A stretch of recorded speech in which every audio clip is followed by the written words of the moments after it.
সাবেক আইজিপি বেনজির আহমেদ ওনার সম্পদের একটা ফিরিস্তি কালের কণ্ঠে দেয়।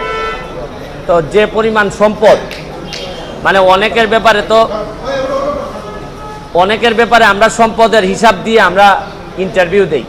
তো ওনার সম্পদের ফিরিস্তি এত বড় যে কোনটা আগে বলবো কোনটা পরে বলবো এটা আমার মাথায় ধরে না। তারপর দেখলাম যে 800 বিঘা 600 বিঘা প্রায় 1400 বিঘা তো আছে গোপালগঞ্জের দিকেই। তো আমার কাছে মনে হয়েছে যে এইসব অভিযোগ, তো এটা তো আর মনে অস্বীকার উনি করেন নাই যে এই জমিগুলো আছে।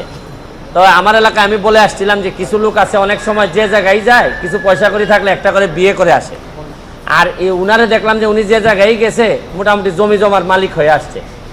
আর একটা বিষয় কি যে একজন আইজিপি মহোদয় উনার যদি এত সম্পদ হয়, পরে বৈধ অবৈধের প্রশ্ন, উনার 34 বছরের লাইফে উনার বেতন সহ হওয়ার কথা 1,74,00,000, প্রায় 1.25 কোটি।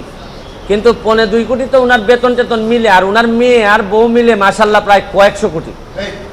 তো এত টাকা যদি উনার থাকে কেউ কোনো কথা বলে না। মানে একটা ইনকোয়ারি যে করবো, আমি কিন্তু বলছি না যে উনি এখনই দুর্নীতিবাজ।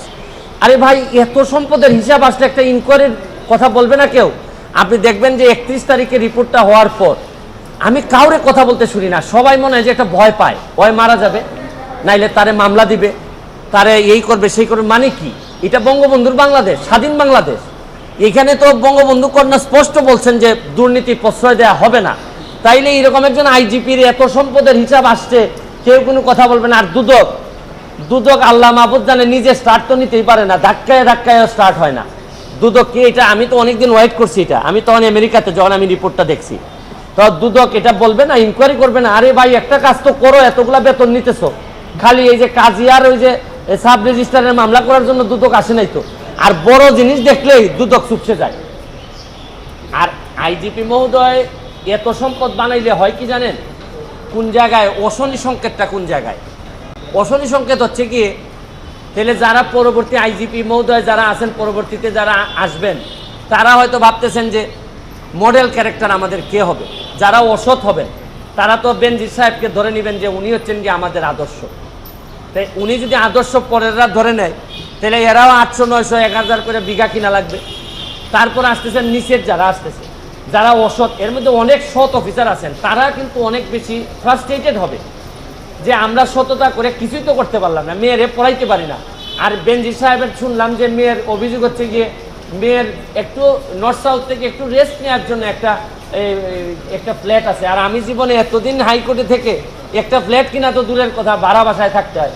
তবে একটু এখন আবার সংসদ সদস্য হওয়ার কারণে একটা ছোটো ফ্ল্যাট আমারে দিছে ওই নেমিখানের মধ্যে, তাও আবার 2টা রুম দেয়। ওই নতুন এমপি হইলে আবার রুমও কম দেয়, পুরাতন এমপিদেরকে বেশি দেয়।